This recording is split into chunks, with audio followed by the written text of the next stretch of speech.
Ok, donc on va terminer cette session respiratoire par un topo sur la prise en charge du canal artériel hémodynamiquement significative par paracétamol. En fait, c'est issu d'un travail d'analyse qu'on a fait dans le service suite à notre changement de protocole de prise en charge du canal quand on a introduit le traitement des canaux artériels hémodynamiquement significatifs précoces. Et parmi donc, les traitements qu'on a proposés, donc il y a une partie des enfants qui ont été traités par paracétamol, et donc Isabelle Boilaga, qui était interne dans le service à l'époque, a repris un an de traitement, et c'est ce que je vais vous présenter. Et ensuite, je prendrai quelques diapositives sur l'état des connaissances avec le paracétamol dans cette indication.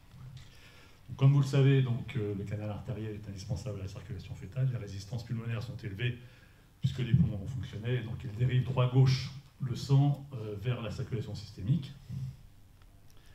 À la naissance, évidemment, les résistances pulmonaires baissent, le shunt s'inverse, et progressivement, le canal artériel se ferme. Vous savez que chez les nouveau-nés prématurés, il peut avoir tendance à se fermer plus tardivement, voire à ne pas se fermer, et que ça va créer un hyperdébit pulmonaire et un hypodébit systémique qui sont associés, le terme est important, associés, parce que là encore les liens de causalité ne sont pas évidents, à la fois donc à des hémorragies intraventriculaires, les entérocolites ulcéro-nécrosantes, insuffisance rénale, et l'hyperdébit pulmonaire est associé aux hémorragies pulmonaires dont on parlait tout à l'heure, à la dépendance ventilatoire et à la dysplasie. Donc, élément important, donc, quand on a introduit donc, ce protocole de traitement ciblé précoce, on a un petit peu copié l'équipe de Sydney, l'idée c'était pas d'avoir un impact sur la dysplasie bronchopulmonaire, mais de diminuer les hémorragies pulmonaires, puisque ça avait déjà été montré donc, par cette équipe-là, et qu'on était face, comme disait Mustapha tout à l'heure, à des hémorragies pulmonaires relativement fréquentes chez ces enfants-là, avec des pronostics souvent catastrophiques. Donc vous savez qu'il n'y a aucun consensus actuel sur la prise en charge du canal artériel. Est-ce qu'il faut le traiter? Quand? Avec quoi? Comment? Il y a tout. Il y a des équipes qui présentent des séries dans lesquelles ils ne traitent jamais le canal artériel, et il y a des équipes qui présentent des séries dans lesquelles ils traitent tous les canaux artériels. C'est un débat qui dure depuis 30 ans. Il y a une littérature extrêmement foisonneuse et abondante. Donc, moi, ce que je vais vous présenter, c'est le protocole qu'on a mis en place dans le service. Il vaut ce qu'il vaut. Voilà, c'est notre protocole.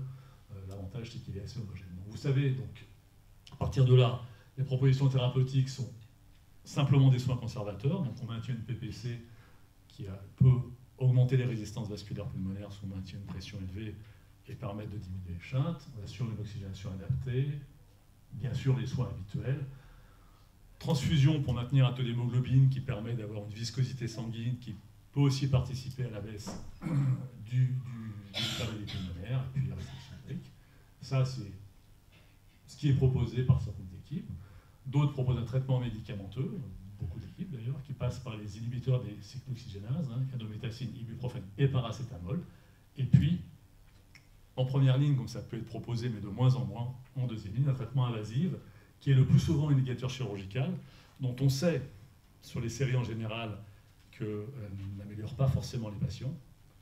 Et puis, aujourd'hui, ce que proposent certains centres, et nous, en particulier Necker Enfants Malades, on travaille avec eux, donc quand on a recours au traitement invasif, on ne traite plus nos patients par thoracotomie, mais on a recours donc au service que dirige Damien pour des fermetures endovasculaires.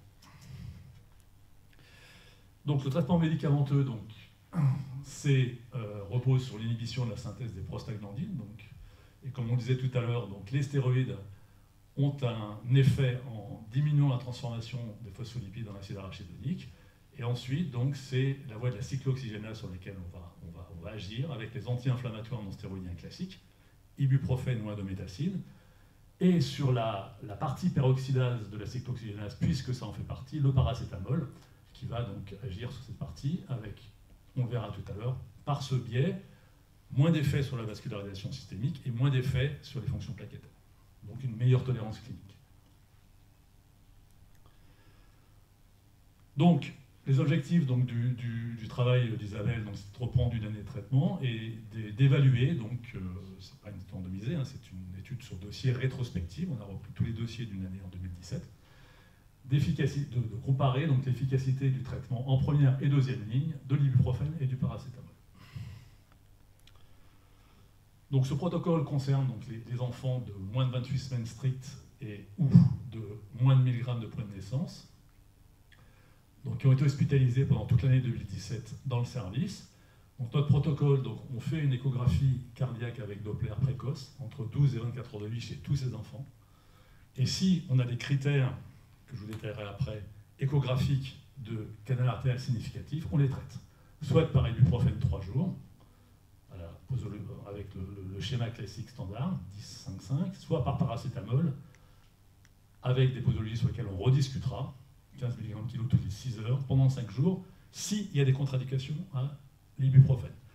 On maintient le fait que l'ibuprofène reste le médicament de référence, puisque c'est le seul qui a l'AMM en France pour le traitement du canal artériel. Par contre, quand il y a des contre-indications, que ce soit des sepsis sévères, des troubles hémodynamiques ou des thrombopénies, donc on traite ces enfants par paracétamol. C'est donné dans l'intention de traiter.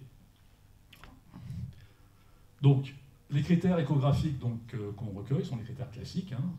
On mesure le diamètre du canal en Doppler couleur, la vitesse du flux, le rapport au jet sur aorte et le flux dans l'artère pulmonaire gauche. Donc, si on a 2 de ces 4 critères, on considère que le canal est significatif et on les traite. Voilà, donc ici vous avez l'artère pulmonaire avec le tronc, l'artère pulmonaire droite, l'artère pulmonaire gauche, si vous voyez ici, donc le canal artériel.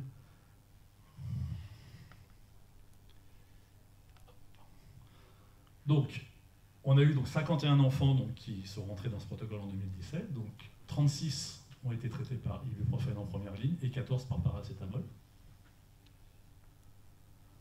Quand on regarde les populations, donc elles ne sont pas différentes. On a autant de garçons, de grossesses multiples, des restrictions de grossesse, des croissances intra-utérines. Et on a une population particulière parce que vous voyez qu'on a un taux de corticothérapie prénatale qui est de 50%. C'est très faible, mais on travaille nous dans un secteur qui est la Seine-Saint-Denis, dans lequel on a des suivis de grossesse qui sont assez erratiques. Et donc on a beaucoup d'enfants qui sont outborn et beaucoup d'enfants qui naissent quelques heures après l'admission des femmes parce que les grossesses ne sont pas suivies. Voilà, ça explique un petit peu ce taux et ça va expliquer aussi la morbidité relativement importante qu'on a chez ces enfants-là. Donc taux de césarienne qui sont des taux standards dans le sens de l'âge gestationnel et puis donc des enfants de 27 semaines et de 800 à 900 grammes de poids de naissance en moyenne. Les données cliniques initiales, donc vous voyez, et très probablement en raison de cette corticothérapie qui est très faible, on a peu d'enfants qui n'ont pas de pathologie alvéolaire, et donc 56 enfants dans le groupe ibuprofène et 36 dans le groupe paracétamol vont recevoir une cure de CureVasurf et 28%, pardon, je parle en pourcentage, dans le groupe ibuprofène et 43% de cure. La prise en charge, donc 30% seront pris en charge uniquement en CPAP, mais vous voyez que 50% seront ventilés, donc pour les mêmes raisons, en conventionnel et 20% en EHF. Les troubles hémodynamiques, donc bien entendu, dans la mesure où c'est un critère d'indication de traitement en première ligne par paracétamol, ils sont beaucoup plus importants dans le groupe paracétamol. Et donc là, je vous ai mis donc, les principaux critères d'évaluation échographique. Donc, quand on regarde les résultats, donc, sur 36 enfants traités par ibuprofène, 23, donc 64% vont fermer leur canal artériel en première intention, et on a exactement le même nombre dans le groupe paracétamol, puisque sur les 14 traités, 9 vont le fermer, 64%. Donc la conclusion, évidemment, de ce traitement en première ligne, c'est que l'efficacité est identique pour les deux. Bon, alors, ce n'est pas une étude randomisée, hein, c'est juste une étude rétrospective. Quand on regarde le traitement en deuxième ligne, donc le traitement en deuxième ligne va concerner un certain nombre d'enfants qui ont un échec de fermeture donc par ibuprofène et paracétamol, et ce traitement en deuxième ligne est dans les deux groupes du paracétamol. Et vous voyez donc que sur les 13 enfants qui auront un échec de traitement par ibuprofène, 10 seront traités par paracétamol, 3 décédés malheureusement, et la moitié fermeront en deuxième ligne leur canal.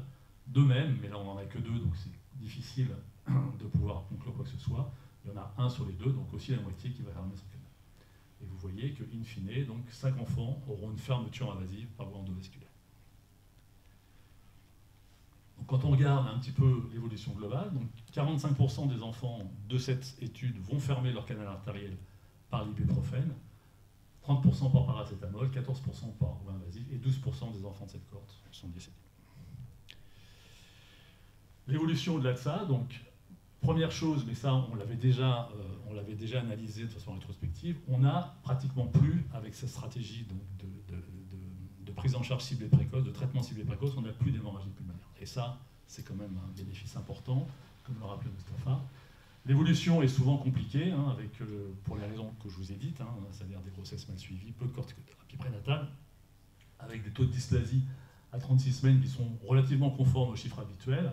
Vous voyez qu'on utilise des une corticothérapie postnatale de façon relativement fréquente. On utilise aussi de la bêta-méthasone 9 jours, hein, c'est le même protocole que vous. Et puis quand on regarde les autres complications,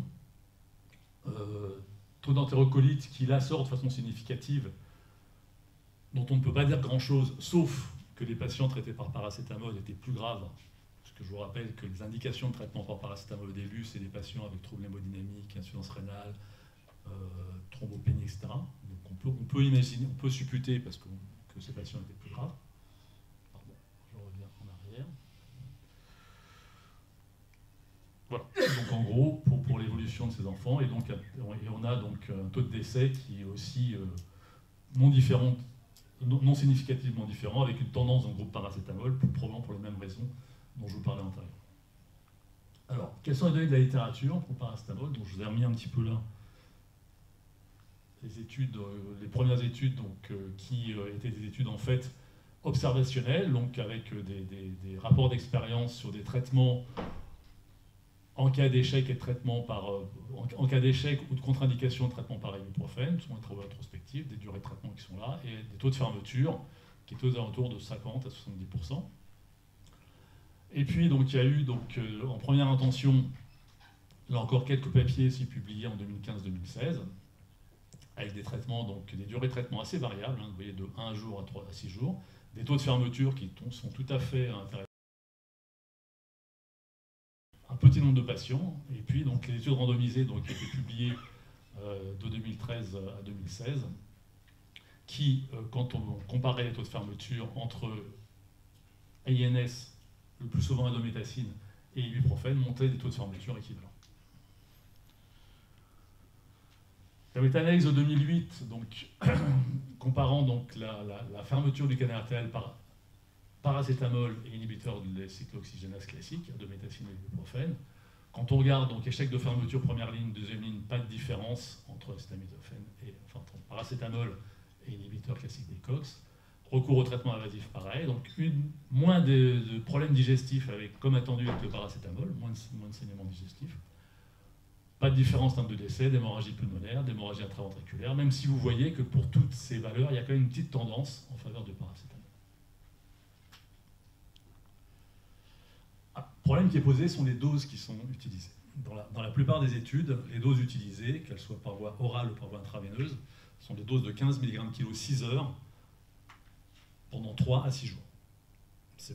Nous, on a repris ces protocoles-là, puisqu'on utilise un protocole de 15 mg kg 6 heures pendant 5 jours. Quand on cherche la recommandation donc, sur les posologies de paracétamol, les seules recommandations qui existent, elles sont pour l'utilisation du paracétamol à visée antalgique, et elle date de 2016, et vous voyez qu'elle concerne les enfants nouveau-nés de 28 à 44 semaines. Il n'y a pas de données chez les enfants de moins de 28 semaines, qui est la population qui nous concerne. On peut imaginer que les recommandations de dose devraient être inférieures à celles-là. Mais bon, de connaissance, il n'y a pas de données. Alors, le paracétamol, c'est une drogue qu'on connaît depuis très longtemps, hein, qui est utilisée largement à nu, qui a la réputation d'être peu toxique.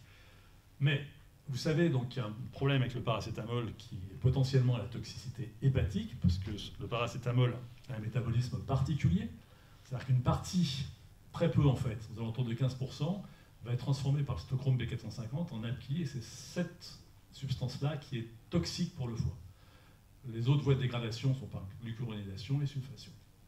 Or, il se trouve, et c'est relativement rassurant, donc chez les nouveau-nés particuliers, donc l'activité oxydative de la cytochrome B450-2,1 est plus faible que chez les enfants plus grands.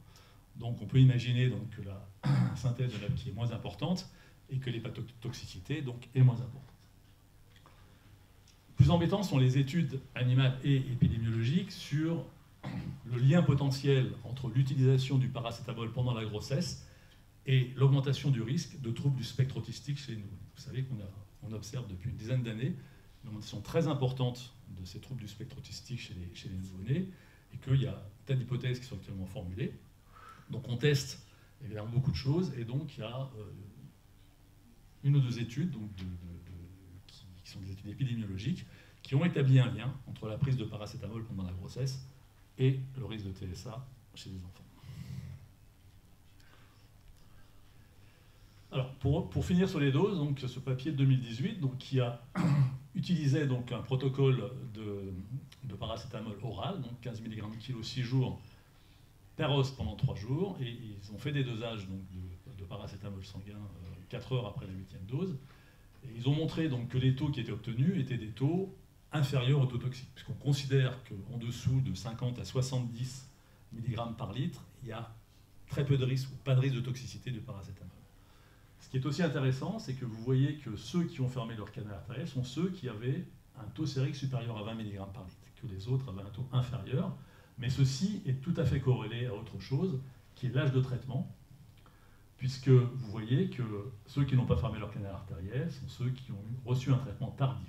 Alors les deux sont probablement liés, mais c'est aussi donc, un élément qu'on connaît depuis longtemps. On sait que quand on traite le canal artériel par voie pharmacologique, plus on le traite tard, moins les médicaments qu'on utilise, les anticoques sont efficaces.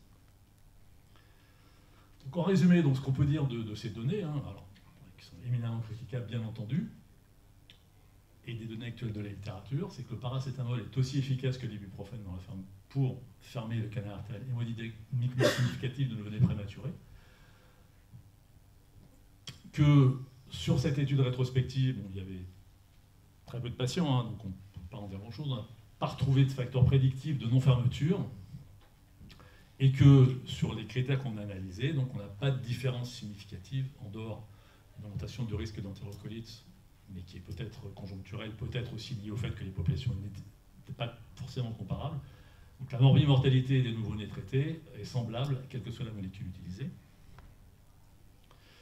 Donc nous, ce qu'on préconise, c'est, pour les raisons qu'on a vues, c'est-à-dire diminuer le risque des hémorragies pulmonaires et avoir une efficacité pharmacologique plus importante, de traiter tôt. On ne peut pas recommander autre chose aujourd'hui en France que l'ibuprofène en première ligne, puisque c'est le seul qui a l'AMM, et c'est celui avec lequel on a la plus longue expérience. En cas de contre-indication à l'ibuprofène, on peut utiliser le paracétamol, je pense, et puis au décours, si jamais effectivement le canal artériel reste significatif et qu'on pense qu'il faut aller le fermer, à ce moment-là, dans la mesure du possible, et je sais que ce n'est pas possible partout, plutôt avoir recours à une fermeture endovasculaire qui est beaucoup moins invasive que la fermeture par thoracotome. Voilà, je vous remercie, j'ai terminé.